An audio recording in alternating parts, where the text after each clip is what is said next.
Okay, this is Neil Henderson from Planet Wash, and tonight I must admit I have the very great pleasure of being in the company of Dave Brock from Hawkwind, who is, anybody who knows me, is probably one of my favourite bands. So how are you, Dave? Hello, Neil. Hello. I'm glad you said that. You played last night in Sheffield, first night of the tour. How was it? It was all right. We just actually decided to drop Lighthouse tonight because it was a shambles last night. What a shambles it was! But yeah, it was all right. You know, it's a nice band to play. Played there, quite often in the past. It's okay. Mm-hmm. Do you still get? You've obviously played many times, done many tours. Do you still get like first night nerves? No.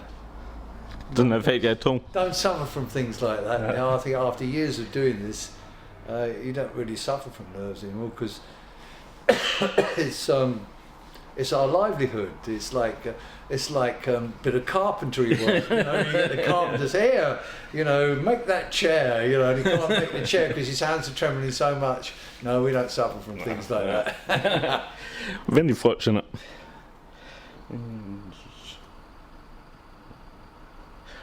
Yeah, you also talking about places and touring. You played Portugal recently, which is, I believe, the first time you've done it. It must be nice going to somewhere that you've never played before. Yeah, it was actually. It was a lovely festival, Reverence Festival. A lot of psychedelic bands there, nice people that were running it. We stayed in a nice hotel outside Lisbon with all the bands there, actually, where Steve Hillage and Miquette were there as well, so we sat by the poolside. You're just name dropping and teasing me, aren't you? No, it was people nice, like. It was nice and warm, of course. Which always helps. They're playing with us in next month, aren't they, Steve Phillips? Yes, we're doing a Hawkwind tour, and Steve and Miquette are playing that's there as one well, of the questions. Yeah, it's nice actually. It's quite nice going to different places that we've never been. Mm-hmm. And I mean, we did one in Spain, Cadiz, which was a really nice festival as well. It's nice, some of these small festivals, which are really good fun. I prefer smaller ones than the big ones. Like big commercial ones. Yeah. I'm not too. Well, I mean, you played, if my memory serves me right, you played the original Glastonbury. Oh yeah. And look at what it's. Well, I mean, we headlined it in 1980, wasn't it? 81, I think. 81, 1981. Yeah, we headlined it in 1981 as well, and. We've been asked back, but no. You're also going, I believe, to Japan. Is that your first time the band's been there? Yeah, we're looking forward to that too. I'm going over there in April, where all the beautiful cherry blossoms are, and it's a few nice places. I'm really jealous. Yeah, well, I've always wanted to go to Japan actually. And we nearly went actually a few years ago when we played in Australia, but unfortunately there's a time when the big tsunami, there's the big earthquake there. Okay. And funny enough, Chris was on the telephone to the promoter, and I actually had NHS television on in our room, and there's a major earthquake happening in Tokyo, and everything was moving, you could see it. Mm-hmm. Oh, Christ! And then Chris was speaking to the promoter, and the line went dead. And then, of course, we spent the next few hours just watching it, all the terrible tsunamis and all that happening. And so, anyway, unfortunately, it was cancelled, so we never went. And now we're going back. So I do hope it's all right. No disasters, no nuclear power plants and everything that went with it. It's a dodgy old place, that's for sure. Beautiful country, but it's on that ring of fire, isn't it? Yes. Ring of fire, burning ring of fire. Sorry, carry on. Slight detour there. You're releasing a new version of Space Ritual that obviously you did in Shepherd's Bush. Yeah, it's taken a long time to come out, unfortunately, which was beyond our control. Very annoying, I find it. Because it's really bad for the fans who'd actually paid money for all this album. A lot of it was held up due to the artwork, and the thing is, I think they're getting it printed either in Bulgaria or something like that, where, which is very cheap to do. I mean, you've got to remember some of the. This is what happened. Well, it could be, you know. I don't know. I'm just guessing because everything's just been held up. And it's just been Yes. a nightmare, and really got pissed off with it. We got mucked around by the guy who filmed it, you know, just sort of meandering around, and it just went on and on and on. Really pissed us off, actually. But I mean, the actual charity that we did earn a lot Yes. of money for. In fact, I mean, the good thing is on the back of this, which is part of his gig cartel, he supports animals, you know, charities, Animals Asia, you know, which is a lot of. And I think that's really nice getting that out. With, you know, The band supports, like, you've got Sea Shepherds and everything. You support yeah, quite a lot we of do stuff. that. Yeah, we do a lot of animal sort of rights stuff because you know not very many people stand up for animals these days. Yes. As you were saying about artwork and that, Hawkwind, I think it's fair to say, are very famous for some of the album designs, like X's Space, the original one, the original sleeve for the Space Ritual. Yeah. Then obviously your more modern stuff like the reissue of Levitation, the one for Warrior, obviously Onward as well, which is you're very keen on. Well, we like to get. I mean, it's nice to have a bit. You know, it is culture. Art is culture, Yes. isn't it? Really. I mean, in fact, funny enough, I mean, being in Glasgow is quite an arty city. I mean, it always used to be sneered at, but there's beautiful buildings here. Oh yes, I mean, there is indeed. I agree with you. on, you know, and you think it's a great city. And I mean, you know, and unfortunately, you know, the place is getting burnt down, the art school, which is a bit of a Yes, I tragedy, can remember that day rather too well. Yeah, I know. I mean, so we're into all of that. And, I mean, for us, we do try and you know, get some nice artwork for, you know. I mean, unfortunately now, and when you think on vinyl, at least it's big and you can have a look. Yes, at it. that was one of the questions. Obviously, because it was all vinyl back then, Yeah. it was like 12-inch Yeah, you squares. can and open it up and have a look at what's inside. I mean, now Yeah. you need a magnifying glass to see the detail. You're not the only one. I mean, this is it. And I do find it quite difficult myself, you know, to actually see these things. But yeah, well, we do try. I mean, that's one of the things we always try to get together with good artwork. Well, certainly as a fan, I certainly appreciate it because I've got it all lined up there in its box sets. Same here at home. I've got loads of it. You know. Going back to like doing the Space Ritual, did you have to relearn a lot of it? Some of it, yeah, and not to do it the same as it was because we didn't want to do that at all. Like I a mean, direct copy. We want to do it with the band that are doing things now, you know, and do it our own way anyway. So it was. We thought it'd be a good idea. Basically, it was just a one-off. It never will happen again because it was, like I say, it was all the proceeds to one charity. And we got approached to do that specifically, and we never do it again. And it was just a one-off, so you can't. Yep. You know, So if go you want, there you've backwards, missed really. it, Go folks. forwards. Yeah, you toured last year with, and obviously you were playing the whole of Warrior, Yeah. and obviously which coincided with finally getting released on CD. And Yeah, the Cherry Red box set, the large box set. That. That no one in this band got given, actually, unfortunately, which was very annoying. We found that rather irksome, seeing that. Well, I mean, and the other thing was the actual storyline that we actually used, because the original Warrior, there was a story behind it, Yes, which never actually came out in the sense of. You know, it was touched upon in sort of Moorcock's, you know, books and such. But when we actually did the show, it was the total story of the Warrior. And so it's a bit like Alric and yes, the Black Sword. I can remember Chronicles. and all that. And it was a good idea. So I mean, I don't think we'll ever do that again either. So I mean, it was just one of these little projects that we get involved in doing, and just do it our way. Yeah, I mean, it's you also quite often redo songs, but with obviously the current lineup, so they're quite different from the original classic ones. Is that just so it fits in better with. Well, no, it's the way these members of this band interpret it, you know, rather than we don't want to be a tribute band to ourselves. Yes, I In the understand. sense, I mean, it's quite strange because I mean, we went to see the Moody Blues at the Albert Hall, and it was really nice hearing some of the old numbers that we're very familiar with, and then of course they play a few new numbers, and you know, they don't sound as good as some of the old numbers sometimes. Yes. Because we've heard all of this on the radio. You know what I mean. Exactly. And people do expect you to do some of the old numbers anyways. I mean, now, okay, with this little tour we're doing a lot of new numbers as well now. We're just sort of using things to flow with Dibs. Flowing. We're trying to flow. Flow. Keep the flow. Keep the flow. Yeah, we're doing a few old numbers.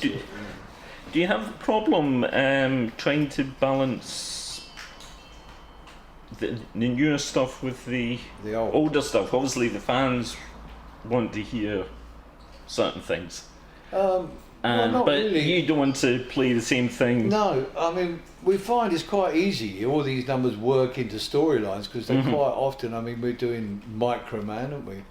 Yeah. We took the wrong step years ago.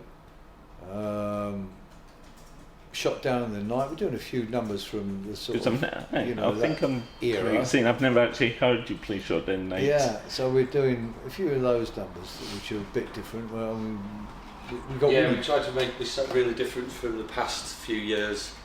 Yep. Right? And dragging some of the Calvert stuff in.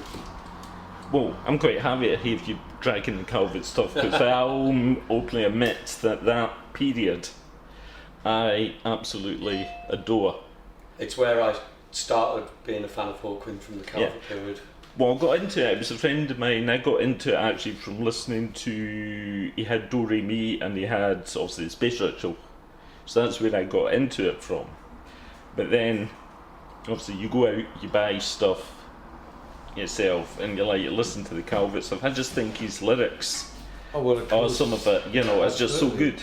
He's a very good writer, you see. I mean, Bob had this wonderful imagination and ideas of, you know, and also about society and so on. I mean, same thing, Dibs does the same thing. I mean, he writes comments on society. I mean, it's really what he's doing is, you know, commenting on what's going on. And we're mixing a bit of sci-fi in the future into technology now, aren't we? Yeah, and a lot of the sci-fi of the past is sort of kind of coming true.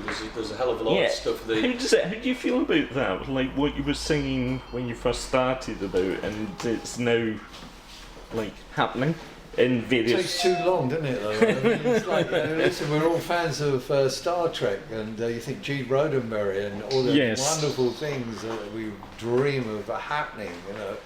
And you think, well, when will we be able to see? Well, we'll all be dead, you know, because it won't happen for another 100 years. Well, you know, somebody might come along with some great invention, and it might all happen, but it's highly unlikely.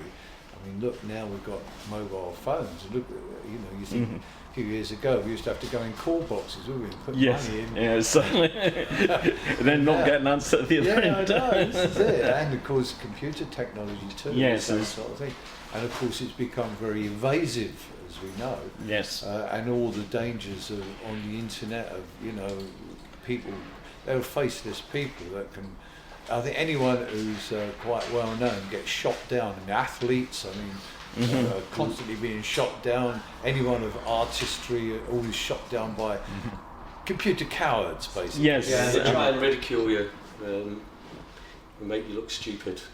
But Yeah, there's a lot like of people that just speak hanging out a against faceless person society. behind the keyboards. And say some people in society, they can't go around assassinating people anymore, so they assassinate them virtually online. Yes. And make them look like idiots, or harassment. I've had a ridiculous amount of harassment. You know, just for being in the band, let alone from what I actually say and sing about.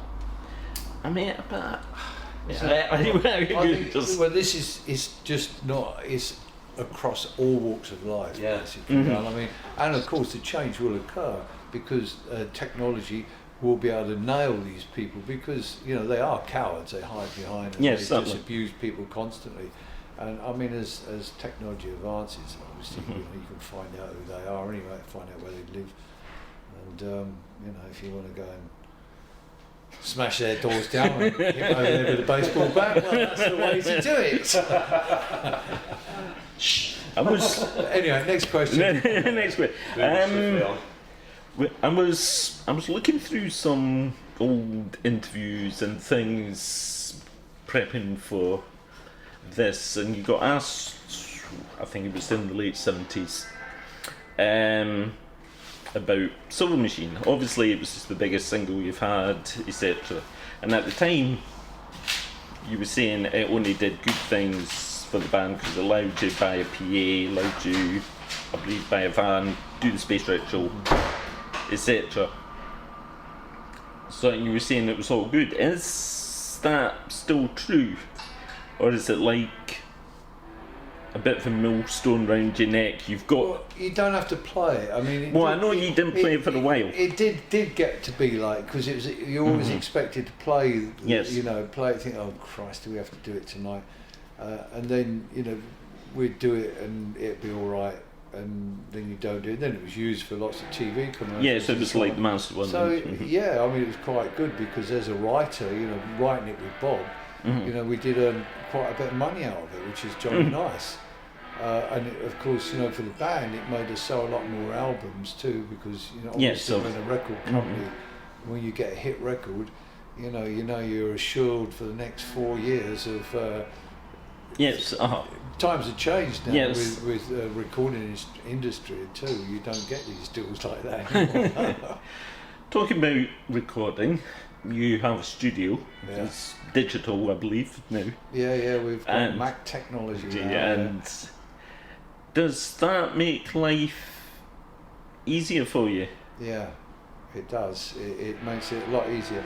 We have a sign though saying, let's talk more takes, because we do a lot of talking. We do a lot of not many takes. Is it pontification? Pontification, putting the world to rights. Pontification. Whereas if we're in a studio and it was about £100 an hour or more nowadays, there certainly wouldn't be a lot of talking going on. I'll tell you that. Everybody would be aware of how much it was costing. Whereas now, but because you're more relaxed, because obviously you're just doing it and you don't have the pressure of time, does better material come out of it, or? Well, sometimes, other times it doesn't, because you could spend too long changing things and doing it again, and then it goes on and on forever. Sometimes there are the odd numbers that we seemingly taking such a long time doing. I mean, it's quite fun in the sense you can tinker. Yes. Months later you can listen to things and think, God, bloody hell, that's awful. There we can change this, change that, and you can go back and do this, where you couldn't in going into an expensive studio, because you'd have to pay a load of money to do it, but you can do all these things now, aren't it? Yeah. So this is like a double-edged sword. Yeah, in a lot of ways it's easier, but in a lot of ways it can make you lazier, because you're not on a sort of a strict time scale. Yeah, so you just have to knuckle down and do it. You can get a bit lackadaisical with the computers, but it does mean that you can go back to something a few months down the line and go, or even find something that you thought was rubbish 6 months ago, and then suddenly it's like, but if I just do that, and take that back and put it into something else. Yeah. I forgot what the next question is. Oh yeah, I knew what I was going to ask you. A few years ago, you played the gig in Newcastle during the very bad winter. Oh yeah. Where it was. I know the place. Yes. Never ever play there again. I'll tell you that. No. Was that the coldest gig ever? I think that's one of them. Yeah, definitely. Because I was on the barrier and I couldn't touch it because of the metal. Another one we played that was called was Magna, the old steel Rotherham. in Rotherham. Oh yes, I heard about that. Yeah, that was a cold old gig as well. But I think Newcastle topped it. Yeah, Newcastle, and it's really bad for the fans. It's insulting to the fans to pay money to go into a gig where everybody has to wear their coats and hats because it's so cold, because they're too mean. They want the money and they're too mean to put the heating on. I mean, and also they've got a useless bloody PA system in the place. We never ever do it ever again. I mean, we were asked to do it this year. I said no. No, because I travelled actually, I was at Hard Rock Hill in Wales, so I missed obviously I see in Scotland. So, but you were playing in Glasgow here, and I was obviously in Wales, so I went to Newcastle with rather a bit of a detour to get there. We did. To be greeted with one of the coldest gigs ever. And Tim still wore a sleeveless jacket. Oh, yeah, it's because he wants to be looked at, isn't it? He wants to look manly. Posing, manly and posing. Posing as a manly in his leotard. As he should.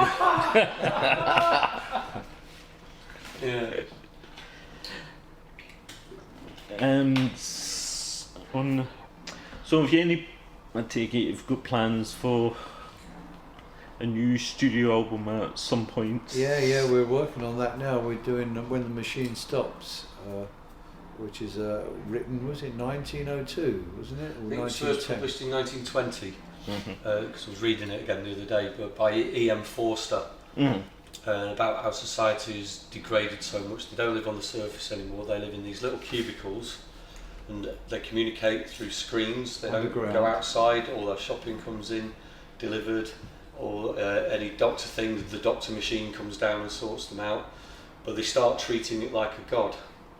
And people are trying to get to the surface and find out that it isn't bad to live up there anymore, but you're decitizenized if you do that. Yes, there's a lot of very early science fiction that I think actually, when you see the ideas in it, it's a lot more advanced than like what gets produced. Absolutely. Well, this one, it's like he's got in a time machine, come up to this modern world, seen the internet and how people do. I mean, even I do it. I hardly ever phone anyone now. It's all communicating through the screen. Even though we're still going outside, but a lot of people just stay in their homes.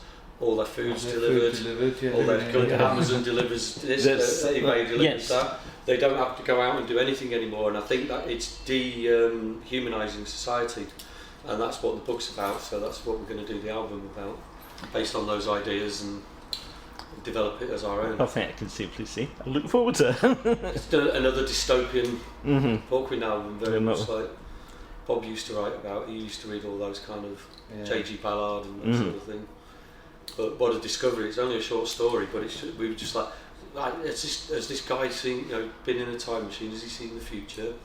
Or there's the conspiracy theory, where some of these sci-fi authors were told the 100-year plan, so they wrote about it, and so it looked like there would be prophets in the future. I read that the other day on some conspiracy site. It's probably a load of bull, but how did they know? How did Orwell foresee the 1984? See, if you combine The Machine Stops with 1984, we're living it. Yes. Surveillance society, they're checking everything. Yeah, so like more CCTV. Like Dave Soggy wrote years ago, it says ID cards are next in line to disregard. Yes, exactly. That Facebook is doing, making people ID. I've been nabbed. I have to put my real name up now. I have to give them. Yes, because all the changes recently. Yep.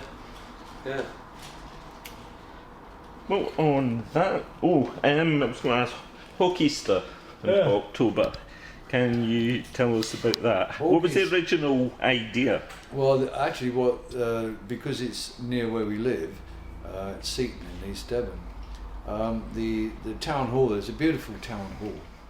The unfortunate thing is Seaton is a beautiful little seaside town, but unfortunately the district council have allowed so many houses to be built around the whole place. It's in a valley like a bog, and it's just built loads and loads of houses, and then they decided they wanted to knock the town hall down and make it into an apartments, and everybody was up in arms over it. It's a beautiful town hall, and it was run by volunteers, and they just didn't have the money to actually carry on, and so we went down there to see them, and they told us what was going on there. In fact, there's quite a few places similar to this. Stanford's another one, run by volunteers. These lovely old halls that have got all the facilities there, quite big stages as well, all the facilities, and they're part of the community, a very important part of the community, because the old people go there, their dances there. I go there every New Year's Eve, and it's a great thing. They've got all tables out, and they have band playing. It's really good fun. And now they do streaming with ballet and so on. Anyway, we went down there to see them, and they said, well, it looks like the place is going. We need all these bills paid because we got in debt and we can't afford to do it. So we said, okay, what we'll do is we'll do a 3-day festival, and we just put all the proceeds to paying off all the bills and got it all to going again, which is what we did, which has now made it into a really, they've got it all together there at the moment. And like I said, they do streaming, they can do, they do the proms there, so they can do streaming with the proms, so you can go down and watch it on the big screen with all your stereo, and they have all tables and chairs out, everybody with their flags and all that. It's really good fun. And then we decided to do it every year now, so we're doing Hawkwind this year as well. We get a lot of young bands. It's good for opportunity for a lot of young bands to play. And we've got Steve Hillage playing there. We've got a French band, Prime Sinister, playing too. And a lot of nice unusual music. And that's it. Right, on that, I think I'll thank you very much for your time, Dave, and let you get on. My pleasure. Thank you very much for coming to see us anyway. Cheers, man. Thanks very much. No problem. Cheers.